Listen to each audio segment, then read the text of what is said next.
Hey guys, and welcome to Gwent, the Witcher card game. My name is Jaggerous, and today I have a ranked Skellige deck for you guys, and that is a Craite and Craite Curse Self-Harm Hybrid. And I'm really enjoying playing this deck, actually. So we have Craite and Craite as our leader, and he is part of this kind of self-harm strategy. We play him, he damages himself by 1, and then you play the highest loyal bronze or silver unit from your deck, strengthen it by 3, and then if it does not damage itself, damage it by 1. So we can use Craite and Craite to play the highest unit you can see here is Jaggerous. And when you play him, you then damage 2 allies by 1 and strengthen him again for each of those. So we can strengthen him with Craite and Craite, and then we can also strengthen him by playing him, which gives us a really nice target in our graveyard to resurrect with Sigurdrifa. So that is kind of one of the conditions of this deck. And we also have units that benefit from being harmed. For example, with Jaggerous, we have our Raging Berserkers, which are actually cursed, and this is where the curse archetype comes in. Because when you damage these, they actually transform from a 6 into a 12, so you're actually getting a benefit from dealing damage to these units. So this is one of the options that you can target. Similarly, we have our Berserker Marauders. These strengthen themselves by 1 for each damaged and each cursed ally, and then they damage themselves by 1. So these guys will then get damaged by 1. And we have are then War Criers, which we can use to boost the damaged allies by half their power. So we can actually boost damaged allies with War Criers, such as Jaggerous, such as the Berserker Marauders. And if we then have the Bears, if we damage them with a Clan Brokvar Archer, which damages 3 units, damages 3 units by 1, we can then also buff them with the War Criers. So you can see a lot of kind of damaging synergies going on within these cards here. We also have 2 Heime Battle Maidens. Choose a machine or soldier ally and play a copy of it from your deck, then damage the chosen ally by 1. So we can use that to draw out Raging Berserkers. We can use this because the Clan and Craite War Criers are soldiers. If we want to get a second one of those out, we can use a Battle Maiden on them. And we can also use a Battle Maiden on the Marauders and on the Archers, should we need to. So lots of different targets for them, which gives us deck thinning, which is nice. Then we have Donar and Hinder, which is just in here for a lock. It's nice to have a lock. He's an 8 strength body, and he's a lock. This is kind of the one that you could substitute out. You could maybe run, Skell, or you could run Morkvarg if you like, but because we're running Clan and Craite, or Craite and Craite rather than King Bran, Morkvarg, even though he's cursed, I don't feel like he's that great in this deck. Then on top of that, we have our Priestesses of Freya, which we're going to use to just resurrect targets as we need them. We have a Gremist, which we can actually synergize with Restore. So Gremist, he spawns Fog, Clear Skies, or Blood Curdling Roar. So you can use Gremist and then use Blood Curdling Roar, and that will turn him into a bear. So then you kill him, and then you can always resurrect him and use then Gremist and turn him into another bear, and that would then give you more points because the Blood Curdling Roar gives you a bear, which I believe has 11 points. And then you can also use Restore on him, spawn him, kill a Priestess of Freya, and get another bear. So there's lots of ways that you can actually get a lot of value out of Gremist with Sigurdrifa and Restore. And because we're also guaranteed Jaggerous, we have a lot of kind of good targets for Sigurdrifa, depending on what happens. If there happens to be Graveyard Grief, there are other options, basically, which is really nice. Then we have Stammelfist Tremors. Damage all units by 1 if they were destroyed, spawn a Lesser Guardian. So we can use this to actually damage our own units, which is really nice, again, for the War Criers, and also to give us value from our Berserker Marauders, because they get strengthened by 1 for each damaged and for each cursed ally. So this gives us a lot of good value with these guys. Then our gold cards, I am running Drought. This is the one that you could switch out. You could maybe run, Igni, or you could do Lugos and add maybe a target to discard.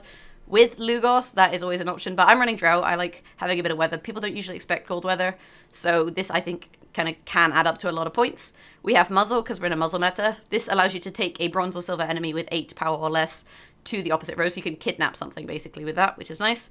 We then have Coral, which you can use to transform a unit into a Jade Figurine, bronze or silver, so this counts as big bronze or silvers. And Wild Boar of the Sea. Every turn at the start of your turn, strengthen the unit to the left by 1 and damage the unit to the right by 1. And I really like this, in conjunction with Jenge. Also, Wild Boar of the Sea really good in conjunction with the Berserker Marauders, because they're not regress. Oh no, sorry, they are regressing, not the Berserker Marauders. The Bears, sorry. Because Raging Bears aren't doomed.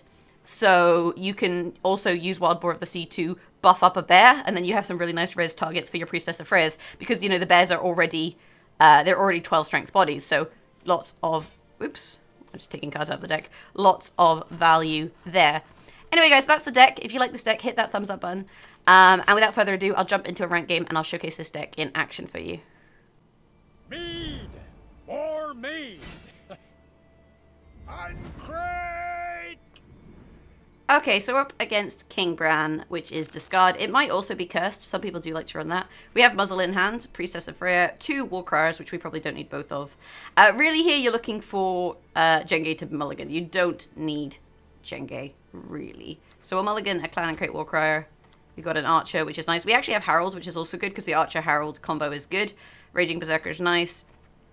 1 Berserker Marauder is nice. It's kind of nice to have kind of one of everything because it does give you some options in terms of what you want to play. We're not likely to need reses till later on, so I'm actually going to mulligan that. We got a second Raging Berserker. I think I can afford to mulligan this as well. Drought. There we go. That's nice. So we've got some nice options here. Would have been good to see Gremist, but all in all, it's okay. So here comes the discard, and I'm guessing it's going to be Morkvarg, Orgid, and Ceres. That is still a deck that people like to run. Oh, no, it's not. It's Ceres and Wolfsbane. While in your graveyard, after 3 turns at the start of your turn, boost the lowest ally by 6, damage the highest enemy by 6. So this is going to happen, basically. We don't have a choice in that regard. That is something that is going to happen. And not an awful lot that we can do about it right now. We could muzzle his Morkvarg and just take it from him so that he doesn't get the reses. That is an option that we have here, but he might just muzzle it back, is the thing. We have a Raging Berserker, so we could maybe just play this now and then start to get set up for when we play Jenge. We are going to want to have, you know, a couple targets for him, so it's probably worth playing this now. And then using the Hey May Battle Maiden to pull out a second one and get them both on the board, and then look to play Jenge with the Craite. So this is now on 2 timers, and he's going to just kill it, I think. Oh, never mind, my bad. That was a Warmonger. For some reason I thought it was, for some reason when I said Lugos will be versus replied, I thought it was Lugos, so it's not. Not at all. So we'll do this and pull another one of these out and pop that down. And there we go, that damages this. This is then going to trigger next turn. So his lowest ally is getting boosted and this guy's getting hit by 6. Effectively is what that's going to do. The alternative is we could play Craite and Craite now, but I think we kind of want to hold off on that because I don't want Jenge to get hit because I'm going to boost Jenge with the Warcrier. So ideally what I'd probably rather do is wait and look to damage a Raging Berserker. In which case, potentially we play Herald now and get, you know, options for that. We can also kill it with Weather. We can kill Herald Hounds out with Weather, should we want. And this is actually a nice time to play Weather. You know, he's about to get 12 points on us. This will give us 6 and another 6 next turn. So this is effectively 12 points as well. Actually, no, it won't. It'll give us 4 next turn. This is 4 points. I'm just kind of working out exactly how I keep up with him in terms of the pacing when he's about to get 12 extra points. That's kind of what we're trying to work out here. More or less. Question is, how long does he want this round to go? Bear in mind, he's also got Ceres on 1 tick. So, you know, life is getting a little bit tricky for us here. In which case, potentially, we play this now. And that gives us option to pull more cursed units. In which case, we play this on the front row. Although he's actually shit. This is going to get boosted. Why am I? I'm such an idiot.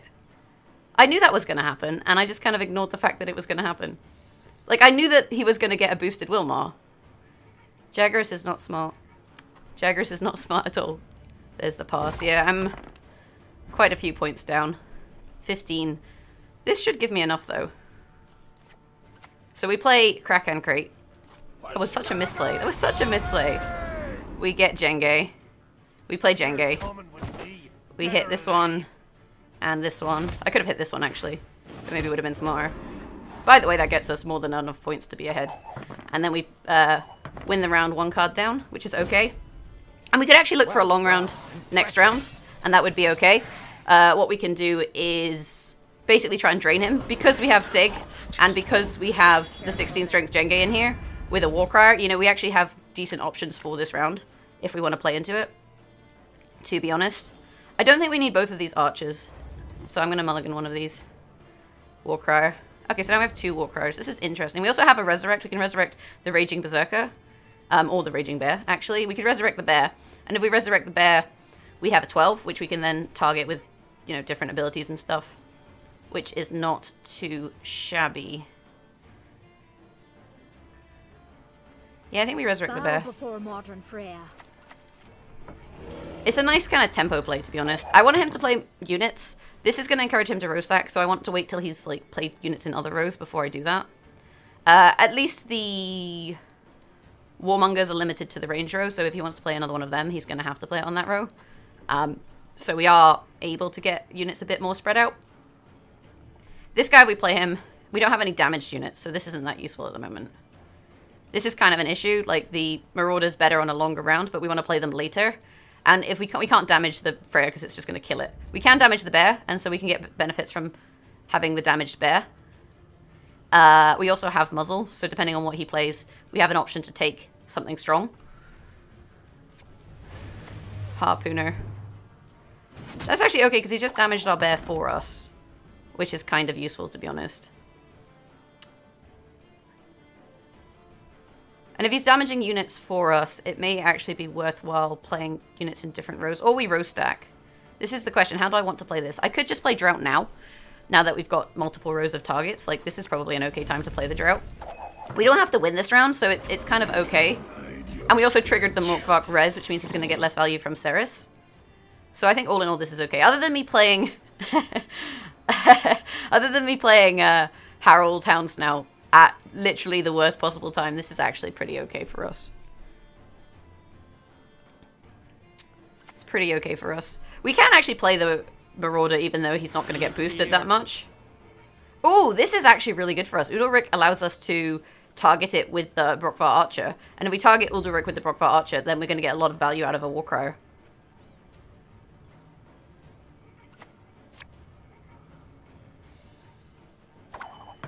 And because we won the first round, he kind of doesn't have a choice about what happens here. The only thing is I don't really want to shoot him because the Drought's going to do the work anyway. But we'll shoot this one. And we'll shoot this one so they're all on even. If they're on even amounts of points, then you don't have a situation where the weather only ticks for 2. And now we are 22 points up. Plus 4 from weather. We're actually very far ahead here. If he plays a Savage Bear, we take it. With the muzzle. Like, I don't think he's going to play a lot of units that are worth kidnapping, so muzzle's probably a good shout here. What's he going to eat with Ekamara? Okay. Oh man, that's annoying. So this is annoying because I can't kidnap this, basically. But we can still Warcry here. I think we play the Marauder first. Ideally I should be row stacking because he's going to damage my units, but I think I'll just play this here. We can also coral this. So that's pretty good. And then we have lots of good targets for the Warcrier. I mean, so you have an argument for row stacking and against row stacking. For row stacking is like they're going to move all units to one row anyway, so you may as well row stack. Against row stacking is if you spread your units out, they don't get as much value when they move a unit onto the stacked row. So it's kind of, you know, up to you really what you want to do. This is really good. We are very far ahead. And he clearly doesn't know what to play.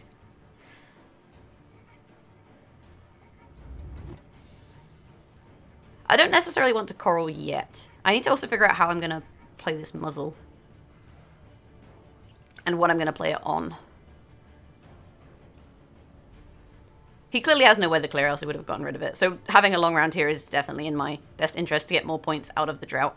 And I like Drought over Ragnarok because Drought kills small targets and it's good then against swarm strategies, which is important.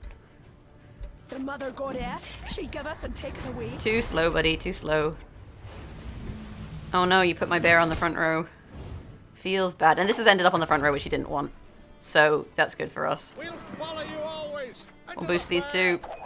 It's opening ourselves up for Scorch is the risk here. By hitting both of those, because now he has a 32-point Scorch. But hopefully he doesn't have a 32-point Scorch. I think he would have taken the... Because there were two 11s. I think he would have taken the 22-point Scorch if he had Scorch. So I'm kind of confident in this regard. And then we go into the final round with Warcrier Sig. We're getting 4 points per turn from weather. If we coral, that does 5 and 8. Oh, we're getting all of his cards right now. I'm guessing he's going to go Ekamara. Not Ekamara. Yeah, Ekamara. I'm guessing he's going to go Ekamara. Which he kind of almost has to do. In which case we definitely want a coral because I can't be asked with him, you know, having this many turns. So I can do a great deal more. let's do this.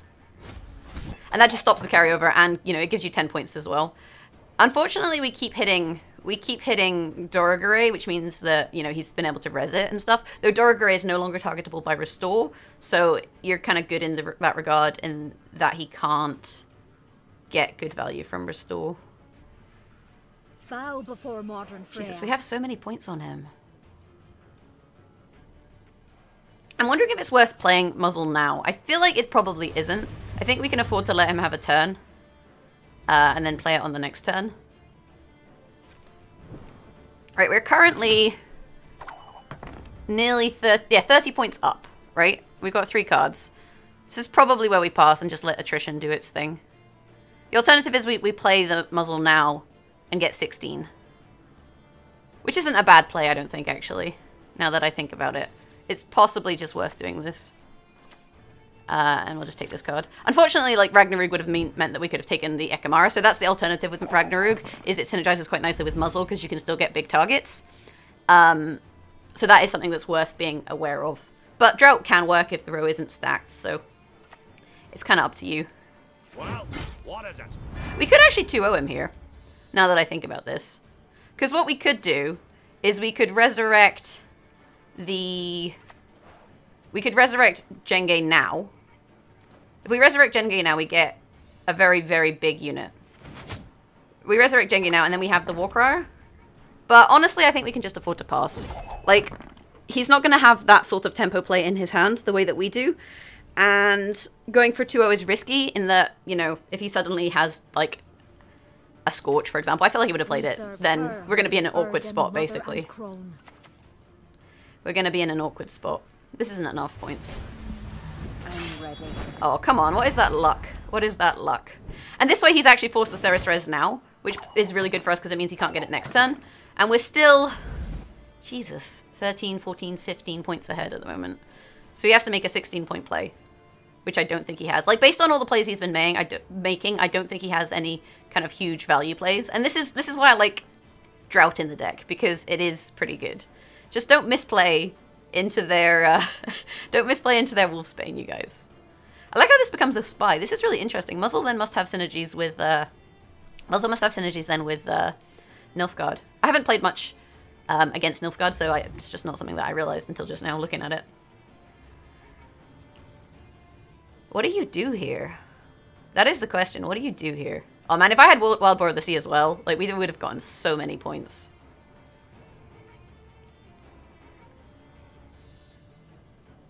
He's looking at the graveyard. I guess it means he has Restore. It must be Restore. What do you restore? Lacerate. I'm still ahead. Oh, that hurts. That hurts. Poor dude. And now he has to commit something else. So then how do you win? You've played 3 golds. You've played 4 silvers. Oh, there's the double lacerate. So what do you have left at this point? What do you have left? Oh dear, he doesn't have Ceres. He doesn't have reses. He's got 6 points of carryover. That's what he's got. 6 points of carryover. So the only issue is I don't really have good targets for... I was gonna say I don't really have good targets for... what's his name? But I can resurrect something. What can I resurrect? I'm just trying to think what's in here. There's actually a bear in here. So, well, that's not low points. Ideally, you want to res something with low points. You know what? This is probably fine. Oh, I know what I can resurrect. I can resurrect Harold Houndsnout. And then when I get Jenge, I can target the skulls. And then I can pull a cursed unit. This is insane. This is literally insane. So yeah, we restore out Harold. Have you nothing better to do? We restore out Harold. And then when we get thing, we can target 2 of the skulls. Which is the 2 on either side. So we want to put this... He's probably going to row stack. Yeah, we want to put this on the back row. So... This is going to be 1 point fewer, but ultimately I think this is better. Hey May Battle Maiden's actually a good restore target as well, because she's such low points if you have a target for her. So then we play this here. And then when we sig the Jenge, we shoot both of these. Oh, this is lovely. This is lovely. And then Jenge will harm himself. Alternatively, we shoot Harold. But then if Wilfred buffs Harold, that's kind of awkward. So I think we shoot these, and then we Warcrier the Jenge, right? It seems like a good play. Plus, this way we get a cursed unit. Like, we'll get a cursed ally, of which we have Raging Berserker and Berserker Marauder. Hopefully we get the Berserker Marauder, because he self-harms, in which case we would get even more value out of our Warcrier. Come on, you have one card. Like, you have one card. Restore... I mean, if he bears the... He needs to play the bear on the skull, because then it's not revenge. It's a decent play. It's a decent play. What do you need? It's not going to be enough, but it's a decent play. Like, he had, you know, basically his perfect endgame there. Gremist and Restore. You're coming with me. So, I think we do this. We get a cursed unit. You see, he damages himself. Oh, he got buffed. He got buffed. Feels bad. I don't get the cursed unit because of this. And so now we win. Well, impressive. With a spare card, no less. Hey. So maybe it would have been better to actually target one of those just to get more value out of the Warcrier. Like, maybe not have targeted the boosting one, but targeted the Warcrier instead, which would have then given us 2 targets to boost and ultimately more points. But that's just something you need to kind of figure out. You know, it's random as to what he boosted, and if he'd boosted Sigdriffer, then Jenge would have still been damaged, so then we could have gotten the value there. But because the Skull, I think, boosted Jenge after Jenge targeted himself, that meant that he wasn't damaged. So these are the kind of interactions you want to be aware of in terms of trying to figure them out. Anyway, without further ado, I'll jump into another game and showcase this deck in action once more for you. Checkmate. For Skellige's glory! Okay, so we're up against Radovid. Radovid is a little bit of a pain in that he can lock our boat, but we do have Donal should we want to unlock it. We have Tremors, Drought, Muzzle, Priestess of Freya, Heime. Okay, we don't need both of our Warcries for sure. But I'm just wondering if there's anything I want to blacklist here first. And it doesn't look like it, so we'll get rid of one of these. Restore is nice. We probably don't need our priestesses till later. Usually I try and find these later on, so we'll mulligan that as well. Coral. We didn't get Wellbore of the Sea. And then... I mean, maybe we get rid of the Archer, but actually the Archer is really good with Harold. This is a nice synergy. So I'm more or less happy with this. I guess we get rid of the Tremors for now, because we don't have a Marauder. We got a Berserker instead. This is good. This is good. So we're first. So going first is kind of easy. The only thing is he can lock my skulls. That's the other issue that we have. He can also lock the Raging Berserkers though. So maybe we can bait him into locking with one of these. And we have the Heime Battle Maiden, so we can actually get the second one of these out now. Which is quite good. So let's do this. And this will actually trigger that one into a bear, which is good. So we've got that for us. So, you idiot. And he's spreading his units out, which is always nice. And he's no longer spreading his units out, which is less nice. What do I play here? I have options, really. So I could play the Archer. I think if I play the Berserker, I can bait out his lock, though. And if I do that, I can then play Harold. Let's do this. I think we can bait the lock here. Like, you see 2 bears like that, you're going to want to lock them. Although he probably expects Harold, right? He probably expects Harold. Ooh, that is a play and a half. I guess we go for the Brockvar Archer. That's not going to give us 21 points. Is it 8? These are going to gain 6 and 6. 8 and 12. 20. Oh, it is, actually. It gives us exactly 21 points. In which case... But then he might want to pass on even. Alternatively, we play Clan and Craite. Actually, this works. This should give us enough points. We play this. And this gives us Jenge. So there's Jenge. And then we can target both of these, and that'll give us enough points. And he's going to boost as well. We'll put him in the middle row. So we shoot this one. If I shoot this one, though, then I have an extra target for Warcrier. Which is kind of telling, though. I also don't want to give him a gigantic Scorch, really. Although, actually, this wouldn't be a huge Scorch if I targeted this, so this is fine. It's telling. We're ahead, though. That's what matters. And then we can look at our Warcrier. If he does lock Harold, it's not really the end of the world, though.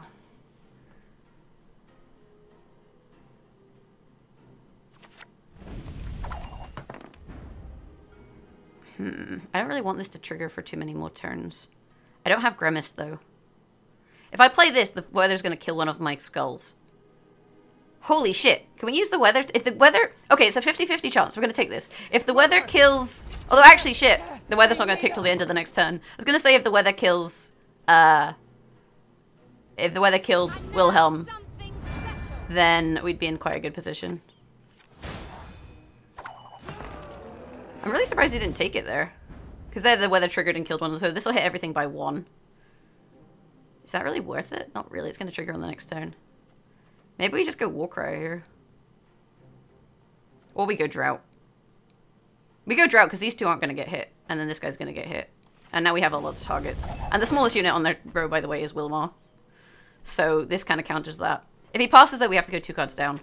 But we can then just dry pass him. It doesn't look like he's going to pass either way. Long live, etc., etc. But it's Drought, so you're not going to get hit. This is not smart. This is not smart. I guess we Warcry now. I'm really glad he played that. I don't want to play Coral yet because... Oh, can we take this?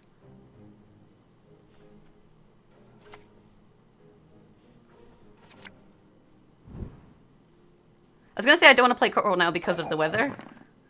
Because of the skull and that. The skull's going to die to the weather. Does that count as me killing it? He's probably going to lock it. He locked Jenge. I think I have to kill this, right? I have to kill it myself. My understanding is I have to kill this myself because it's revenge. During your opponent's turn. Yeah, so I have to do it during my turn. Unless... Does the weather count as his turn or my turn? I have no idea. I have no idea. By the rates of Morhog. We'll shoot this. What do I shoot here? I guess we'll shoot some of these. Oh man, we have so many injured units. Holy crap! Value plays. You have a clear skies and you let me get that much value out of my drought. The fuck is going on here? I could pass and get advantage, or we Warcry and full commit to the round.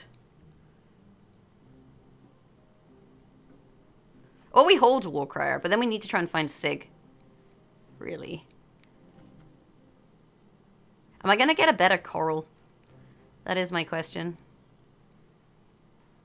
He's going to get 6 points from weather. The problem is he's getting points from weather every round. Like, I want to play more cards, but actually I think we're probably better passing here. And just getting card advantage. Like, considering he could have passed for 2 card advantage, I think this is the better play. I mean, we can commit and definitely get the round. That is a big point play. Like, he just committed 20 points there. When he needed 6. Why would you commit 20 points when you need 6? I guess he was wanting to thin the deck, but if he had 6 points elsewhere, he could have really forced me out of the round. Priestess and Warcry. We don't need 2 Warcries. Priestess is alright. Ideally, a Sigurdrifa would be nice. We don't have Sigurdrifa. Sigurdrifa would be nice because it lets us resurrect Jenge. But actually, a Priestess into a Raging Bear is also good. Question is, how are we going to win this round? Is he likely to play a target that we're going to want to lock? Probably not. In which case, we maybe just play Donna.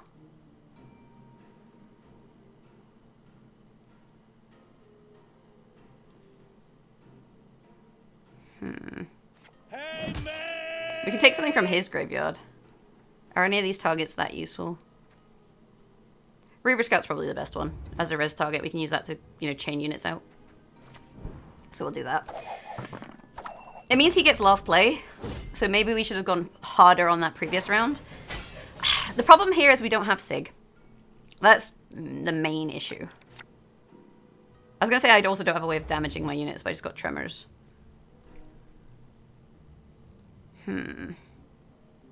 If we play Tremors, we're going to have Priestess out. I don't think Tremors is what we need.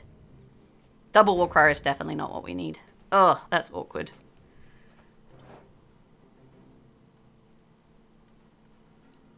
I mean, we can restore Jenge, but that's not worth it. We can also restore Harold Hounds. Now, if we restore Harold, we get Wilfred and Wilhelm. But they're not going to be damaged. We can also restore a Berserker Marauder. And we can also restore the Archer. This is super awkward. Like, the double war crier is basically, like, super fucking awkward. That's just, like, unfortunate draw, really. We have no Gremist and we have no Sig, which means we don't have great restore targets. Unless we restore and then damage our units, which we need to do. Let's play this for now. Because basically what we can do is we'll restore the Brockvar Archer, which can then give us targets to Warcrier. That seems to be the best plan of action, by the looks of what's in this hand, this graveyard. And we can always coral the Redanian Knight, so that's okay. I'd kill for less.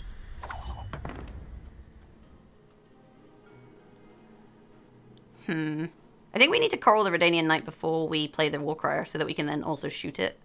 We've got to maximize our value here. And the way you maximize your value is by having an extra target for that archer that I'm going to restore. I mean, we have 15 points on him, right? But he's only played one silver card. That's, like, my main concern, is that we expect to see silvers. That's fine. So then we play Restore, and we pull the Brockvar Archer. And then we play the Brockvar Archer on the back row.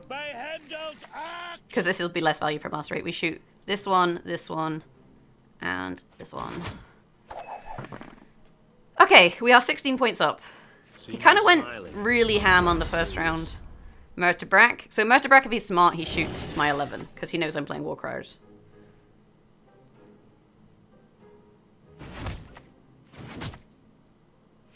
Okay, and killed that one. And a knight. Long live, etc., etc. I'm currently 1 point up. This is worth a few. We'll follow you always into the fair. We are 10 points up. What's he got? Does he have 10 points? Your will be done, sire. No, he has 9 points. Wait, balls. It's a tie.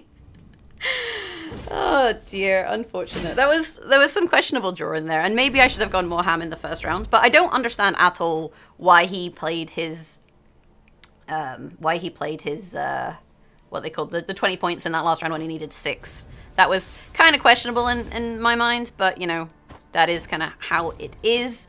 And that's the Curse deck. Curse deck is really fun to play. I really enjoy it. It's kind of different every time. And it's kind of really entertaining. If you have any, you know, suggestions for decks you want to see me play, or changes you would make to the deck, or pointing out where I inevitably misplayed, other than when I buffed my own skull with his Wolfsbane, let me know in the comments below. If you enjoyed this video, hit that thumbs up button. And you can always follow me on Twitter at Jaggerous, and find me live streaming twitch.tv/Jaggerous. Have a fantastic day. Thank you so much for watching, and hopefully I'll catch you guys next time. Bye!